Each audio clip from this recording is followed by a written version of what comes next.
This is what you do. Sit back and let it through. Let us work for you.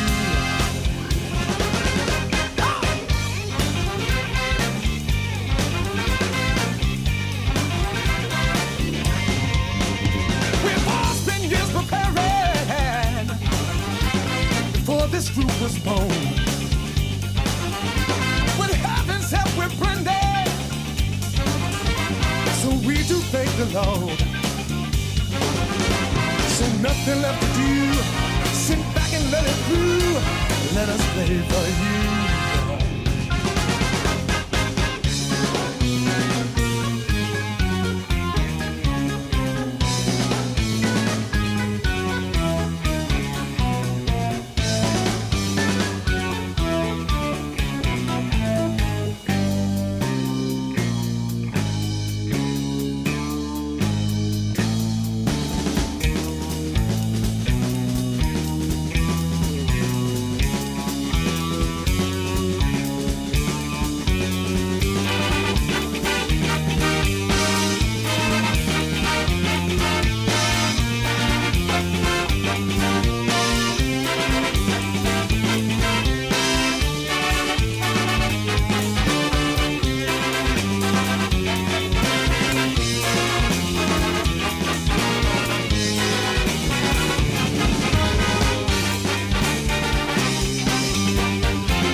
Welcome to the Friends of Dan Music Podcast. I'm Dan Miles.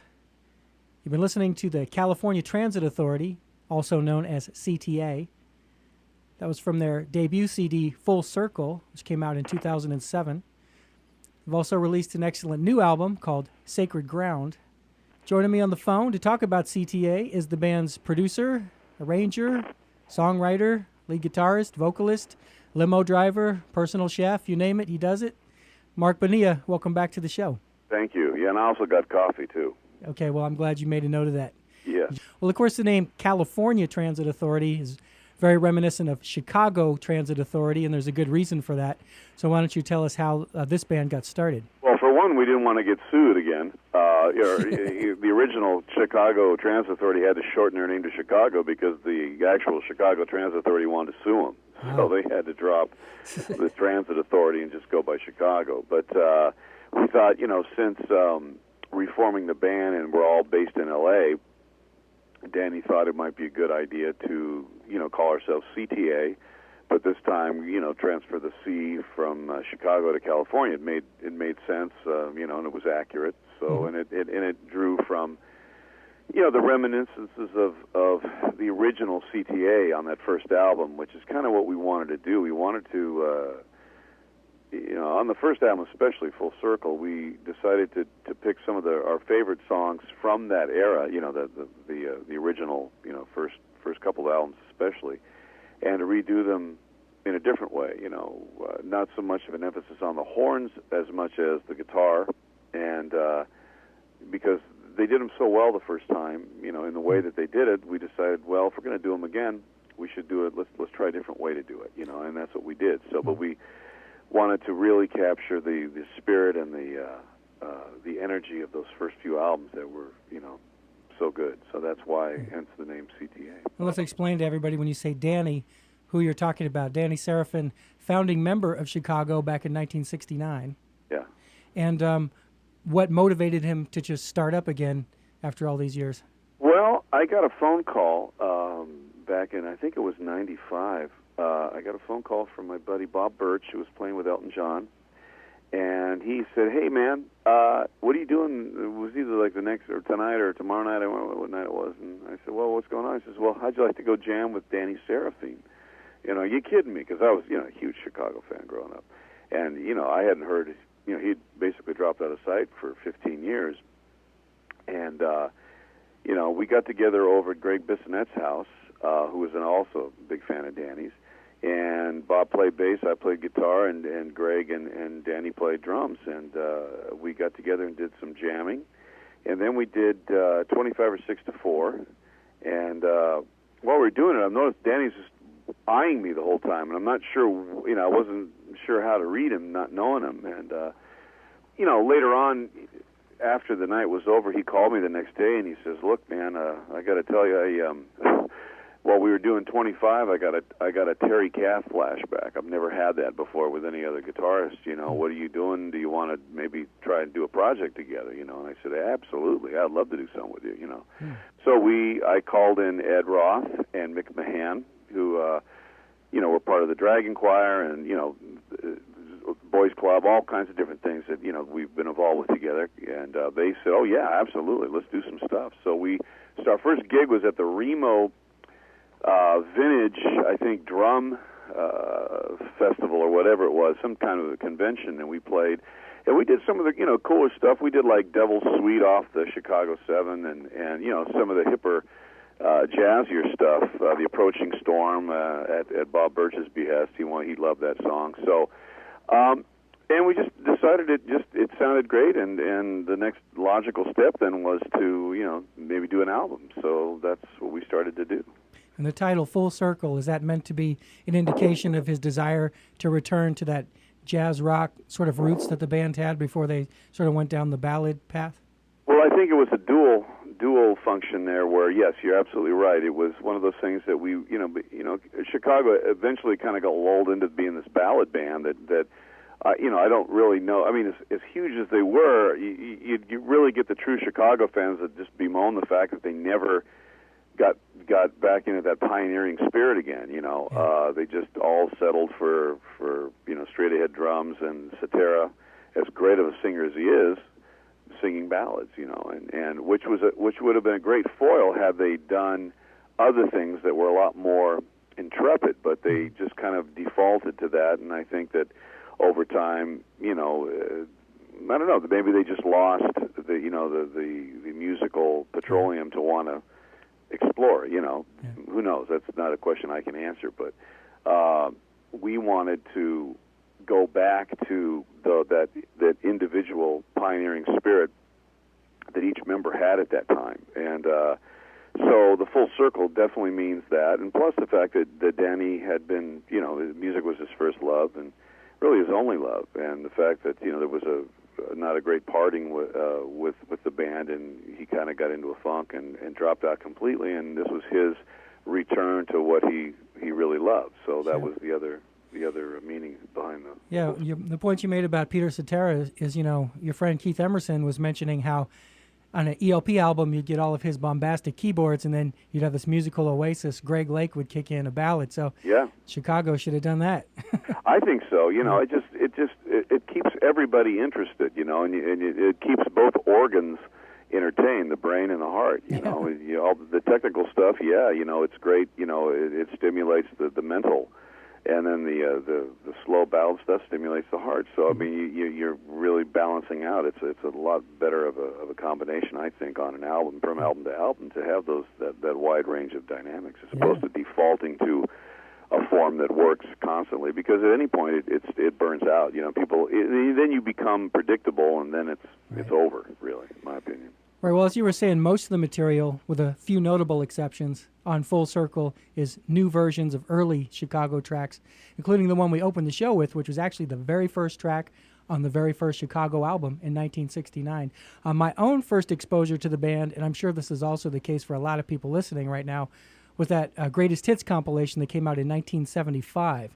But interestingly, a lot of the material on the CTA album is the deeper cuts that casual fans wouldn't know, like South California Purples, Mississippi Delta Blues, West Virginia Fantasies, and so forth. And of course, Danny was with Chicago for over 20 years, and he played on all the original recordings. So what was his criteria for the song selection? Was it, did he just pick the ones that had the best beats, since he's a drummer, or songs that had the most sentimental attachment for him, or was it sort of decided by committee?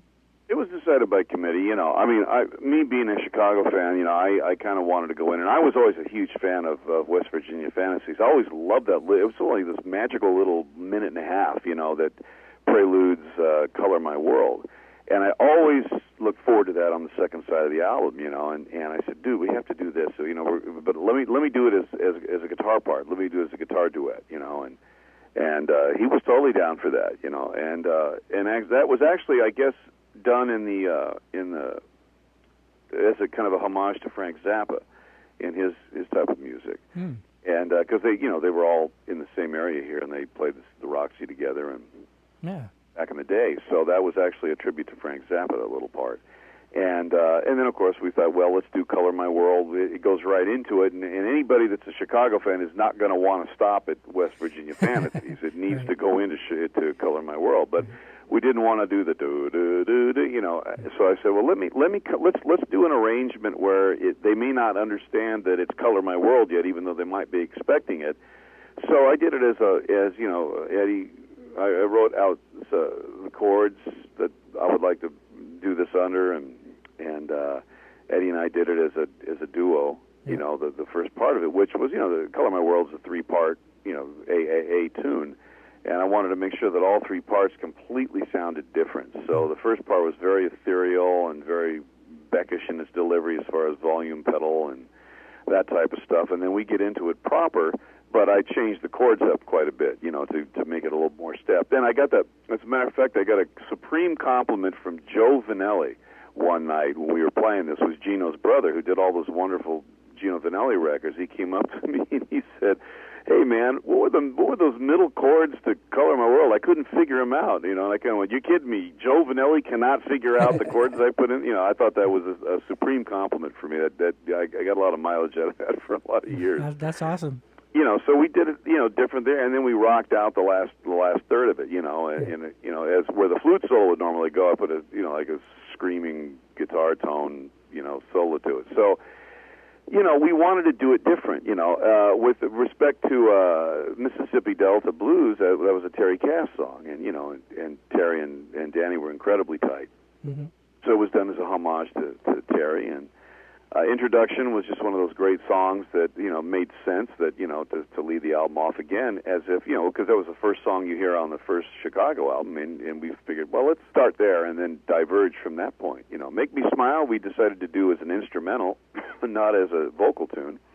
So I kind of helmed the melody on that. So the tunes were done kind of as our personal favorites. I wanted to do Happy 'Cause I'm Going Home. I always loved that song, you know, so we did a version of that. And I'm a Man, because, you know, Danny has a great drum solo in there. 25 was kind of a no-brainer. We have to do that because it was everybody's favorite. So, you know, it was done by committee. Everybody had a say in what they wanted to do, and you know, so that's kind of how we got to it. Well, you know, it's funny, when I heard Color My World with 3 distinct parts, like you mentioned, it reminded me of those cooking shows where a chef takes one ingredient and prepares it 3 different ways on the same plate. He's like, you know, I've got for you pork tenderloin done 3 ways, you know. Oh, yeah. That's what I thought of. Yeah, the first track I want to play from Full Circle is one you just mentioned. It's one of the better-known titles due to its inclusion on that Greatest Hits compilation. You guys kept the classic horn arrangement that we all remember intact, and the innovation here was replacing the lead vocal with your guitar and making it an instrumental. So from the 2007 Full Circle CD, here is the California Transit Authority with Make Me Smile.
Well, Danny obviously hasn't lost his chops. His drumming is as strong as ever. He's one of the few players I'd put in the same category as Steve Gadd. Yeah. I mean, I don't know how many original members are left, but there is still an active version of Chicago out there touring. And as you mentioned, Danny did not leave them under the happiest of circumstances. So what's the relationship like between the two bands? Well, I don't know. You know, I think a lot of it's maybe imagined. You know, I know that it's somewhat. You know, like it just kind of coexists. I think. I mean, that's a question he could better answer. I'm not going to try and gamble a guess on that. Mm-hmm.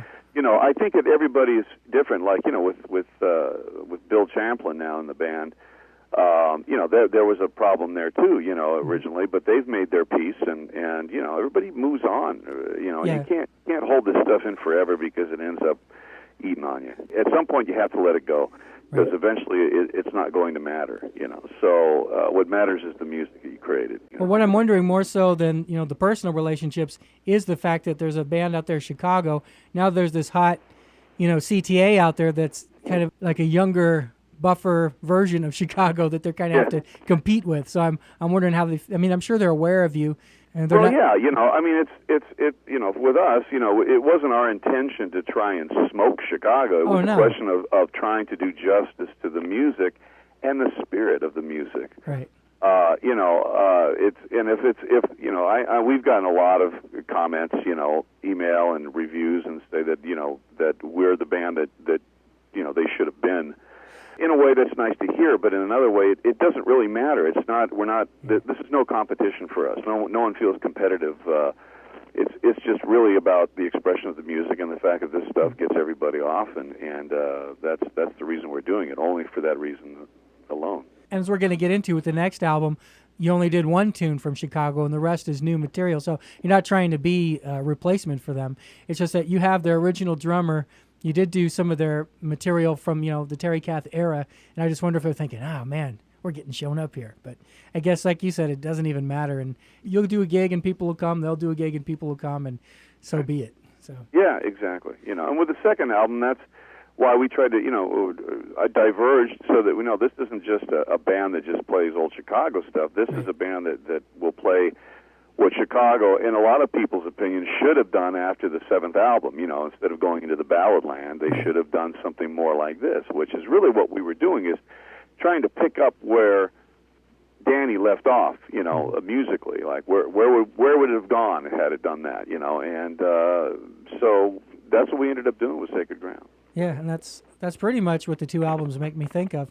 Before we go to the second album, I want to talk about the personnel. You've got Larry Braggs doing the vocals on Full Circle, most of them, including the middle part of Color My World. Of course, he's worked with Tower of Power, so he's definitely accustomed to being around horns. Yep. So like I always say, Chicago and Tower of Power are like two of the horniest bands in the business. And they are. So Especially when we're out touring. So you got yourself on guitar, Danny Seraphine on drums, Larry Braggs on vocals. You also have two excellent keyboard players, Peter Fish and Ed Roth. Yeah. You said Mick Mahan on bass. Yep. Mm-hmm. Horn section, Nick Lane on trombone, Lee Thornburg, another Tower of Power guy, on trumpet, and Brandon Fields on saxophone. Brandon's name and his playing have come up on the show before on the Jay Graydon episode of the podcast. He played sax on Jay's Bebop album with drummer Dave Weckl and bass player Dave Carpenter. And I said earlier, most of the material was from early Chicago, but there were exceptions, and one of those would be Antonio's Love Jungle, which is one of your own originals from your first solo album, Double E Ticket. So what was it like having one of your tunes included in the project? Well, it was great. That was at Danny's behest. I don't remember where he heard it, but he said, "Hey, man, we should do one of yours." And I said, "Well, what about this one?" Because anything from Double E Ticket and American Matador isn't really a horn-oriented, you know, type of a thing. But I thought, you know, this one might be. And I played it for him, and he loved it. He said, "Man, we should do that." So I said, "Okay, well, let me write a horn chart out, and we'll do it." You know, and there's a middle section that in the tune that's a little bit difficult to play, and Danny, we got to remember this. He hadn't touched his drums in 15 years, so it's kind of like trying to catch a moving train from a standstill here, where he getting on, and so he was constantly calling me every 15 minutes and cursing me for writing the middle section that he had to try and, you know, bust his balls to try to learn, because it wasn't wasn't easy, but it was kind of, we were making a joke about it, anyway, but it it was great like that, and he wanted to do something in the middle with his brushes, that I thought was very cool, and it was different from the original, and so we did, and that was actually a one-take thing. We just did that in the studio, one take. There was no overdubbing going on at all with that. It was just, we decided it sounded great just one time, and so we decided not to mess with it and just leave it as is, very raw. Reminds me of what you said last time about Troy Luccketta, not thinking he could do something, you force him to do it, and then he finds out he can. Yeah. And, the drum solo on that track was dedicated to not one, but three drummers, Joe Jones, from Count Basie and others, Joe Porcaro, patriarch of that family, and Bernard Purdy. So not a bad trio of drummers there. Oh, no. And, and of course, Danny was always Buddy Rich's favorite rock drummer. That's right, yeah. So it was, he was very well thought of, and still is in the drum community. He's very well respected because he pioneered so much of that, and it was so interesting to listen to, and and a lot of people were definitely influenced by his drumming. You also mentioned I'm a Man, the Stevie Winwood song. It's kind of like a cover of a cover because Chicago covered that, and then you did. Now, that one had guest percussionists Alex Cuna and Sheila E. So it's hard to do better than those two. The funny thing about that one is when I heard the organ solo, I was thinking to myself that either Ed or Pete was trying to sound like Keith Emerson. then I read the liner notes, Hammond organ solo, Keith Emerson. Dope.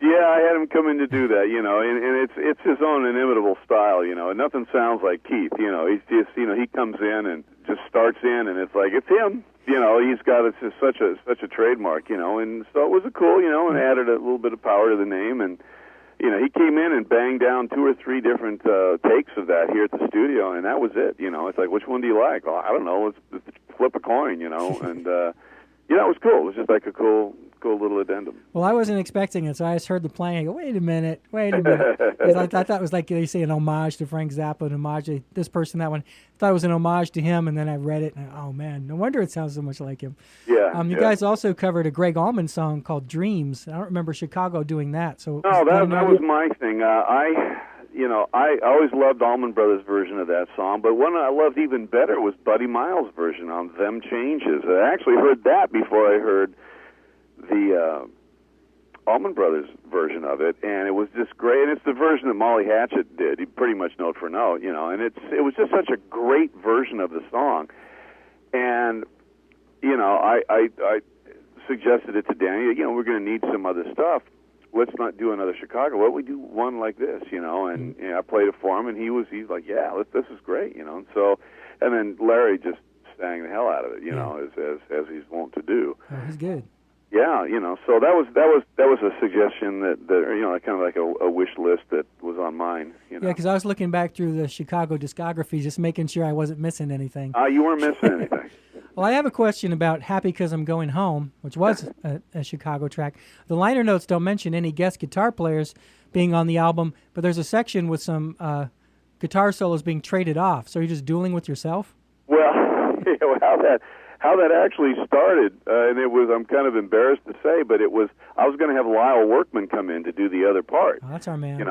And because I love Lyle's playing, and so he said, well, let me know what you want, and I said, so I laid down my part, the first part, and then I laid down what he was going to do. In other words, here's the areas where you solo, in this area, and and I used a Strat, I think, on my solos, and I used a Telly for him.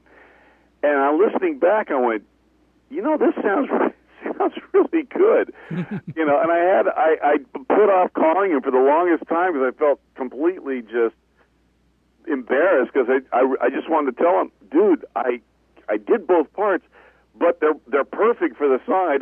I really don't want to mess with them, And he totally understood. He goes, dude, that's fine, Yeah. But I felt almost like I insulted him, and he did. Of course, he didn't take it that way at all. Because he knew who he is, but it just, when I heard him, I said, this all fits, And I don't know that he and I could improve on this, really. Just one of those things where it was just it was a one take thing where I laid mine stuff down. It was simply as a guide track for what we were going to do, And then I laid down a track, and I'm like, wow, this totally works, And so Yeah, well, again, it's, you have to kind of be smart enough to know that, if something's really not broke, you don't need a new version of it. It works, and yeah, it did. well, That was me dueling with myself spontaneously. right, and knowing Lyle's personality, he probably found it funny. He didn't get his feelings hurt at all. He probably thought, oh, that's funny. You did a dummy part for me, and it ended up being like, just what you needed. So Well, he thought it was actually great. He Yeah. said, I can't wait to hear what I sound like. it's obviously a trade-off, and I thought, I'm scanning the thing going, well, who's the other guitar player? And it didn't mention anybody. No, and and I kind of made it a little bit more Jan Ackerman-y because he and I are huge Jan Ackerman fans, like massive Jan Ackerman fans from Focus. And so I kind of did it more like a Jan Ackerman thing, because just to kind of titillate him a little bit, and it just ended up working. It was totally unintentional. So it's just to make it official for everyone out there, that track is Marc Bonilla playing with himself.